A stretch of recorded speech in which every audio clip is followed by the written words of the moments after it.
Episode number 21 war of love. ان کی نگاہوں کی تپش پہ وہ اپنی نظریں چرا گیا تھا۔ آئے بیٹھے ادھر، اور موم آپ بھی، یلدز مسکراتے ہوئے ان کا ہاتھ پکڑ کر صوفے تک لائی تھی۔ ایبک بھی یلدز کے ساتھ آگے بڑھا اور پھر دونوں ایک ساتھ بیٹھ گئے۔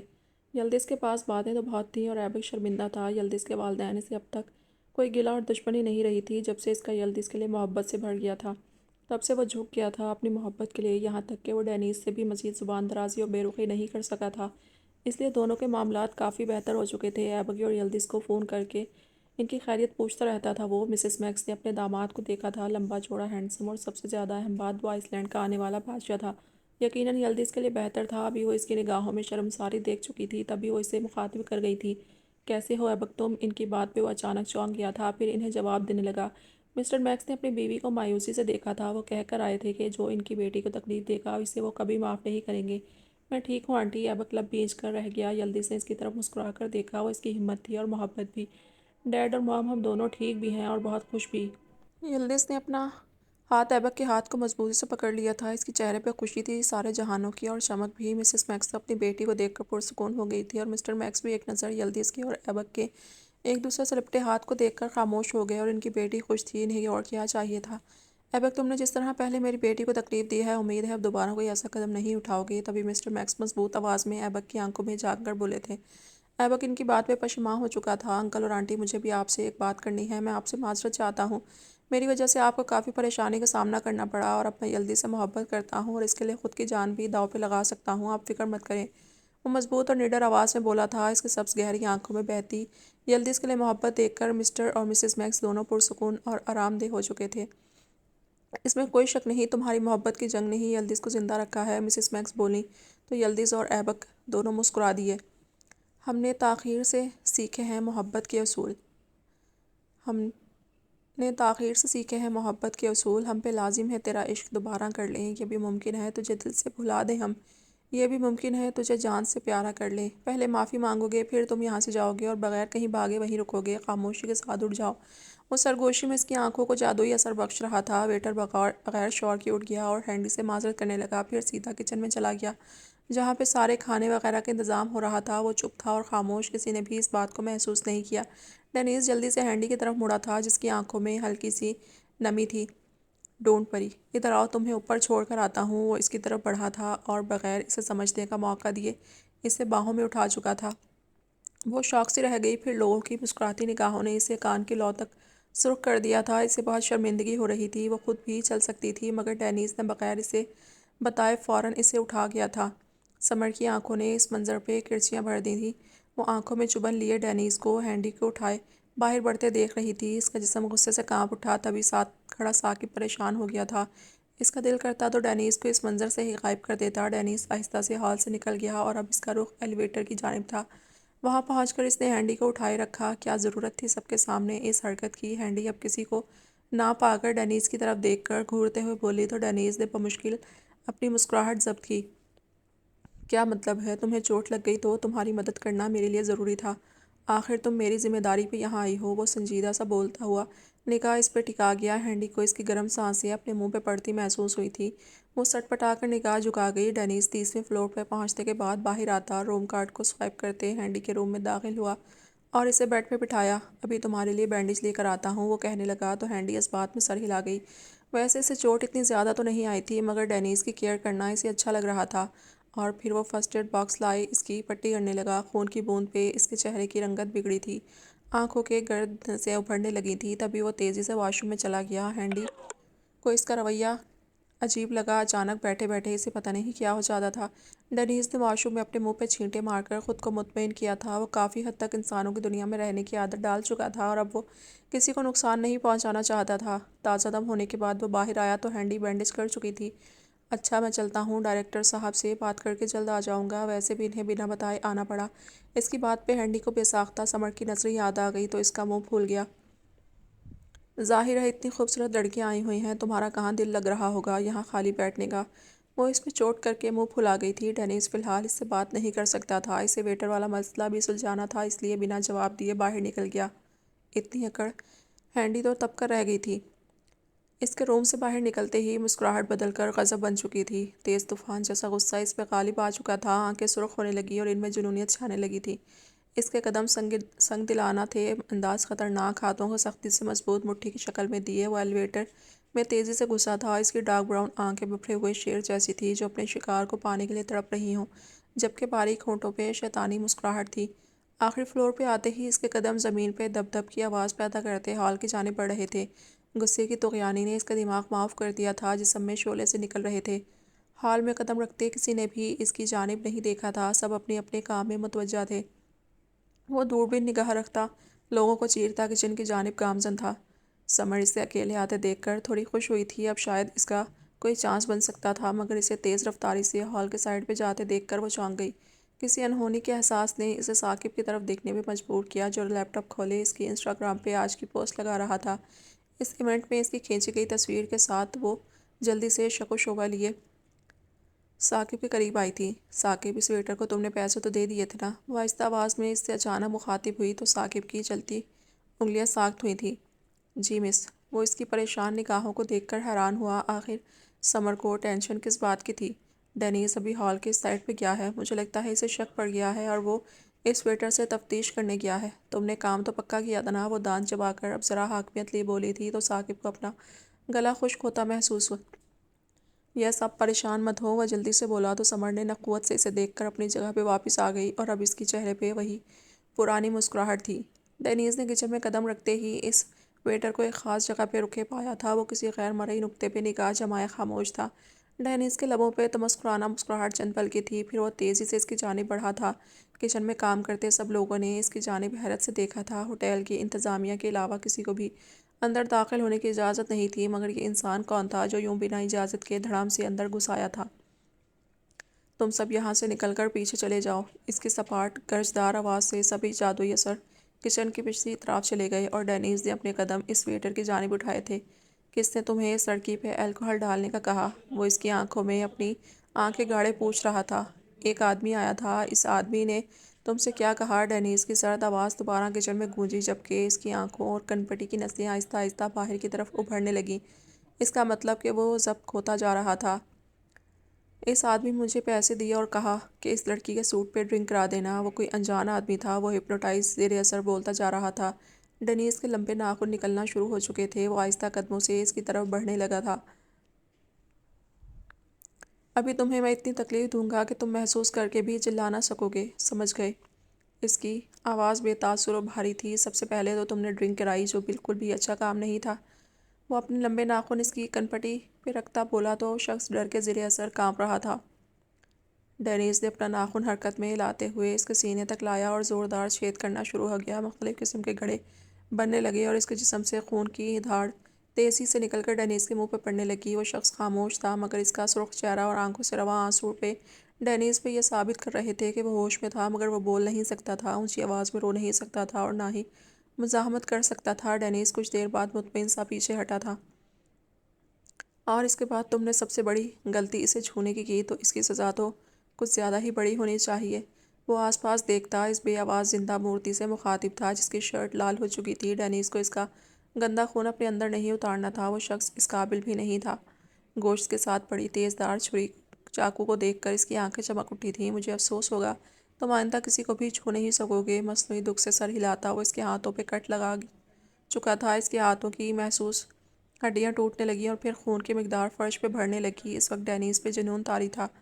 اپنے کام سے مطمئن ہونے کے بعد وہ اس کی میموری فارگیٹ کر کے تمام کچن کے ملازمین کو فارغ کر کے باہر نکل آیا۔ اس کی شرٹ پہ خون کے چھینٹے تھے۔ سامنے بنے ریسٹ روم میں اس نے صفائی کی اور پھر مسکراتے چہرے سمیت باہر نکل آیا تھا۔ اب وہ آدمی اس کے ہاتھ لگ جاتا تو شاید وہ کچھ دیر بعد مردہ حالت میں پایا جاتا۔ ڈینیز مسکراتے ہوئے ڈائریکٹر صاحب کی طرف بڑھا۔ سمر نے اسے دیکھ کر اپنے بالوں پہ نادیدہ مٹی اڑائی تھی اور سنور کر کھڑی ہو گئی۔ کچھ پرانے کام باقی تھے، بس وہی کرنے چلا گیا اور اب مجھے اجازت چاہیے ہوگی۔ آپ کو تو معلوم ہوگا ہینڈی کے پاؤں میں فریکچر آیا ہے۔ اس کی بات پہ ڈائریکٹر صاحب نے اسے اجازت دے دی تھی، جبکہ سمر کو اپنا چہرہ جلتا ہوا محسوس ہوا۔ آپ کی اور ہینڈی کی جوڑی کافی اچھی ہے، شادی کب کر رہے ہیں آپ لوگ؟ ڈائریکٹر صاحب کی بات پہ مسکرایا تھا اور اس کی مسکراہٹ بہت دلکش تھی۔ بہت جلد۔ اس کی آنکھوں میں چمک تھی۔ پھر انہیں وہ گڈ بائے بولتا ہوا ایک کڑی نگاہ سمر پہ ڈال کر نکل گیا۔ سمر کو اس کے بہت جلد الفاظ بار بار کانوں میں ہتھوڑے کی طرح گونجنے لگے۔ اسے لگ رہا تھا اسے لو ایٹ فرسٹ سائٹ ہو چکا ہے اور ڈینیز ہی اس کی آخری منزل ہے۔ وہ کافی دیر بعد جب اپنے روم میں چینج کر کے فریش ہونے کے بعد ہینڈی کے روم میں آیا تو وہ بیڈ سے ٹیک لگائے موبائل دیکھ رہی تھی۔ ڈریس وہ چینج کر چکی تھی۔ لیزا اور جولی کے بہت سارے میسیجز آئے ہوئے تھے، بہت ساری نیک تمنائیں اور مبارکباد۔ دراصل اسکول کے پرنسپل صاحب کو ای میل کے ساتھ ساتھ نیوز پہ بھی ہینڈی کی پوزیشن کا پتہ چلا تھا۔ تب سے وہ بہت خوش تھے۔ ٹینس ایک اچھا استاد تھا جس نے ان کے اسکول کا انٹرنیشنل لیول پہ نام روشن کیا تھا۔ کس بات پہ مسکرایا جا رہا ہے؟ وہ دھڑام سے اس کے بیڈ پہ لیٹتا اس سے پوچھنے لگا تو ہینڈی نے جلدی سے پیر سمیٹے۔ تم اندر کیسے گھس آئے؟ وہ اسے گھورتی اس کی بے تکلفی پہ تپ گئی تھی۔ ڈینیز نے کارڈ کی اس کے سامنے مسکراتے ہوئے لہرائی تھی۔ او گاڈ، تم نے کی میرے پرس سے نکال لی۔ بندے کی کوئی پرائیویسی بھی ہوتی ہے، ادھر واپس کرو۔ وہ سنجیدگی سے اسے دیکھتی موبائل سائڈ ٹیبل پر رکھ گئی۔ تم پہلے یہ بتاؤ کس سے باتیں ہو رہی تھیں؟ وہ دوبارہ سوال پوچھ رہا تھا۔ ہینڈی نے آنکھیں گھماتے ہوئے گہری سانس لی۔ کچھ نہیں، فرینڈس کے میسیجز آئے ہوئے تھے اور پرنسپل بھی یہ نیوز سن کر کافی خوش ہیں، یہی بات ہو رہی تھی۔ تمہیں کیا لگا میں کسی سے گپیں لگا رہی ہوں؟ تمہاری انفارمیشن کے لیے کہ میں تمہاری طرح نظر باز نہیں ہوں۔ وہ گردن اکڑاتی دانت چبا کر کافی تفصیل سے جواب دینے کے بعد اس پہ طنز کا تیر چلانا نہیں بھولی تھی۔ یہ تو بالکل ٹھیک کہا تم نے، ابھی بھی نیچے سے آیا ہوں۔ کافی خوبصورت لڑکیاں ہیں یو ایس میں تو۔ وہ خوش اسلوبی سے اسے جواب دیتا تب آ گیا تھا۔ ہینڈی نے سرخ چہرہ لیے اسے گھورا تھا۔ چلو دو ادھر میرا کارڈ۔ وہ اپنا ہاتھ پھیلاتے اس سے کارڈ مانگنے لگی تو ڈینیز نے بھی بنا چونچرا کیے اسے واپس کر دیا۔ ویسے ایک راز کی بات بتاؤں؟ وہ آہستہ آواز میں ڈینیز کی طرف آئی تو وہ حیرانگی سے لب دبائے اس کی حرکت کو دل سے محسوس کر گیا۔ وہ جو فیمس ایکٹر تھی نا، وہ فرسٹ والی ماڈل؟ ہاں، کیا نام تھا؟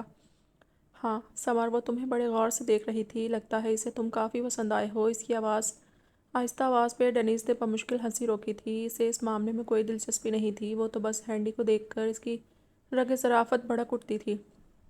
تو اس کا مطلب تم میری طرف کافی غور سے دیکھ رہی تھی، تبھی تو تمہیں کسی اور کی نگاہوں کی تپش بھی پتہ چل گئی۔ ڈینیز لب دبائے پرشوق نگاہوں سے اب اس کے غصے سے سرخ چہرے کو دیکھنے لگا تھا۔ اس کی آنکھیں سکڑ گئی تھیں۔ ہینڈی کو ہمیشہ اس پہ تاؤ آتا جب وہ ہر بات کا رخ اس کی جانب کر دیتا تھا، جیسے کہ ابھی ہوا تھا۔ اور ویسے بھی میری شخصیت ہی ایسی ہے کہ ہر لڑکی مجھے دیکھتے ہی دیوانہ ہو جاتی ہے۔ وہ اپنا کالر اکڑاتا وہاں سے اٹھ کھڑا ہوا کیونکہ اب ہینڈی کا ہاتھ کشن کی طرف بڑھ رہا تھا۔ وہ جلدی سے دور ہوا۔ کون جانتا تھا بیرونی دنیا میں وہ ظالم دیوتا اس چھوٹے سے کمرے میں اس چھوٹی سی لڑکی کے ساتھ بچہ بن جاتا تھا۔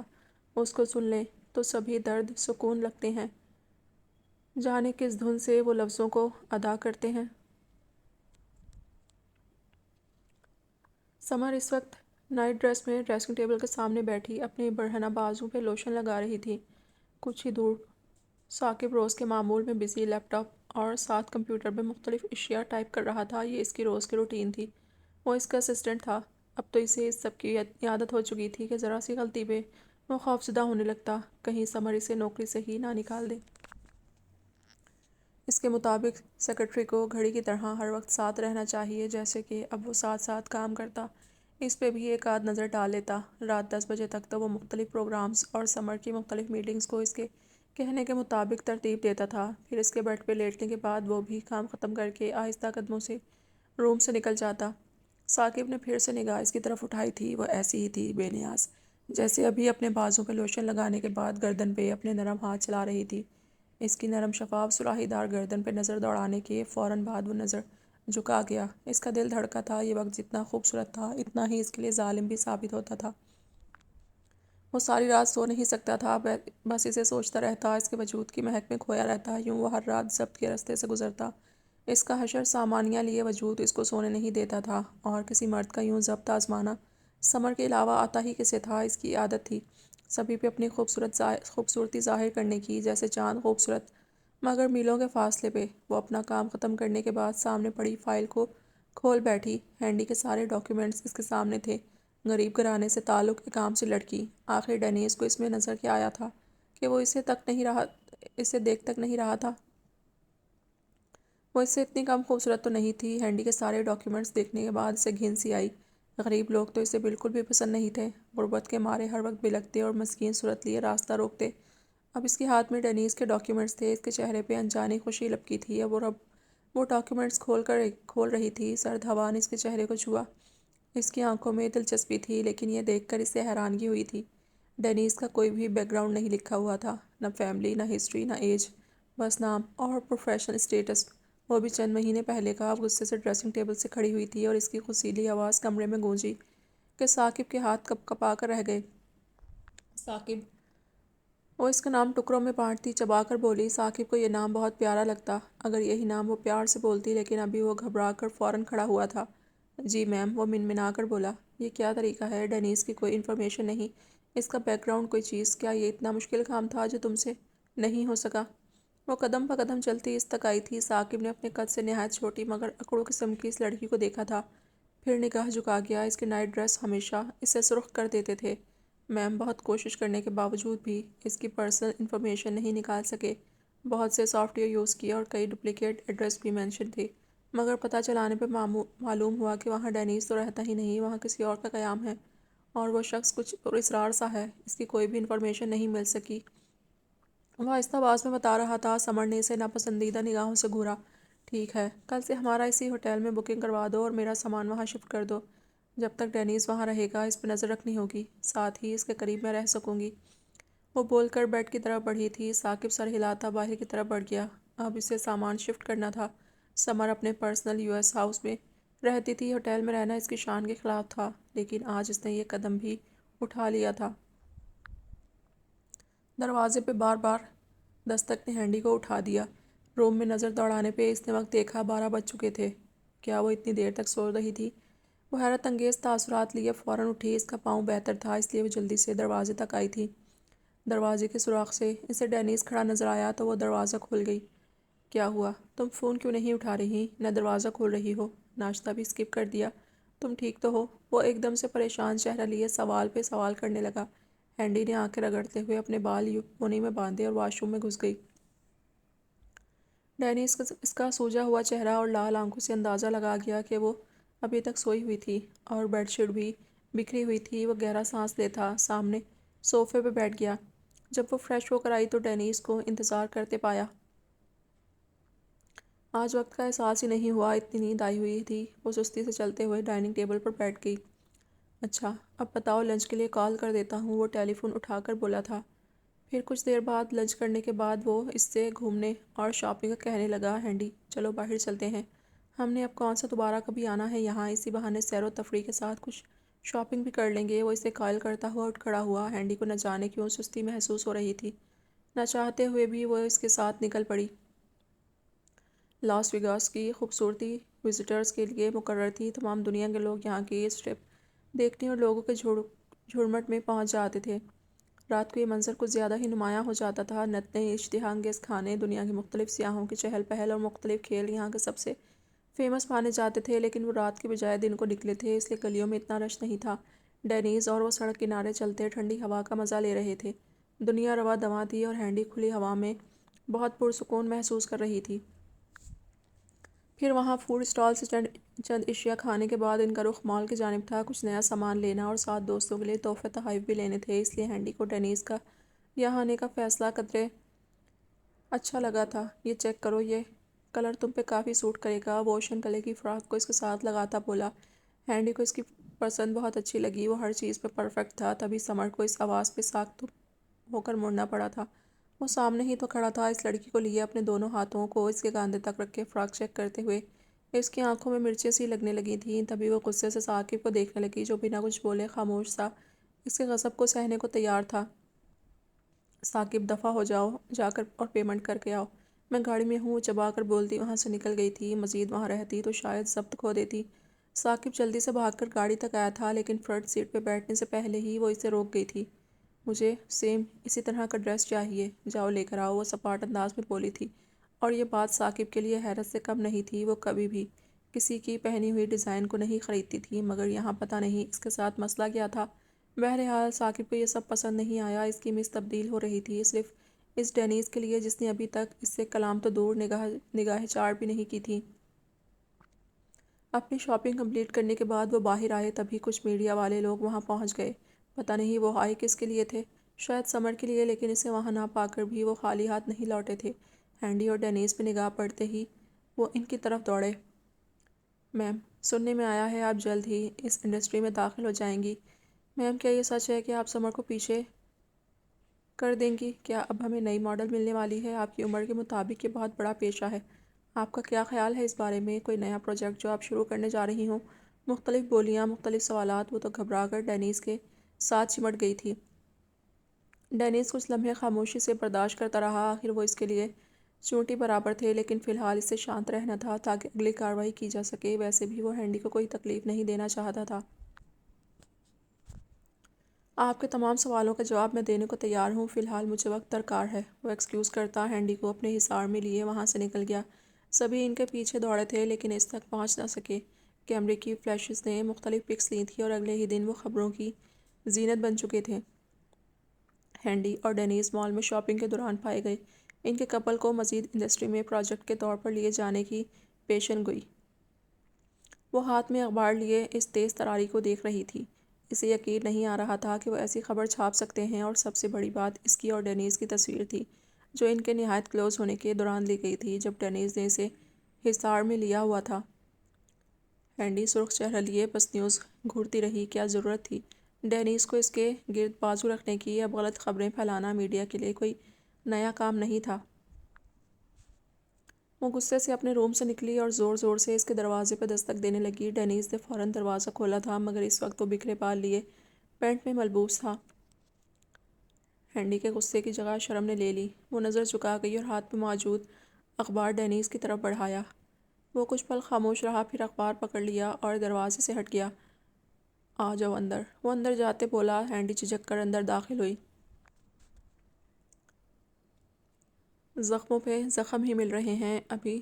ثاقب اس کے سر پہ کھڑا تھا اور وہ ہوٹل کے روم میں منتقل ہو چکی تھی۔ تمام روم کو اس کی منشا کے مطابق ترتیب دیا گیا تھا، اور اب وہ نیوز سن کر اس کا پارا ہائی ہو چکا تھا۔ ساتھ چل رہے تھے اور لوگ انہیں کپل کہہ رہے تھے۔ سمر کو یہ برداشت نہیں ہو رہا تھا، اسے کچھ نہ کچھ پلان تو بنانا ہی پڑے گا۔ یہ بیڈ شیٹ کا کور میں نے سی گرین کہا تھا، یہ پنک کلر کیوں ہے؟ وہ چلا کر بیڈ شیٹ بکھیر کر بولی۔ ثاقب لب بھینچ کر خاموشی سے اس کی باتیں سن رہا تھا۔ اور یہ لیمپ، یہ بلیک کلر کا کیوں ہے؟ میں نے وائٹ کہا تھا۔ وہ لیمپ اٹھا کر زمین پہ مارتی ہذیانی انداز میں چلائی تھی، لیکن ثاقب کا وجود ساکت ہی رہا تھا۔ شاید وہ اس کے غصے کا عادی ہو چکا تھا۔ کیا کروں میں تم لوگوں کا؟ ایک بات دھیان سے نہیں سنتے؟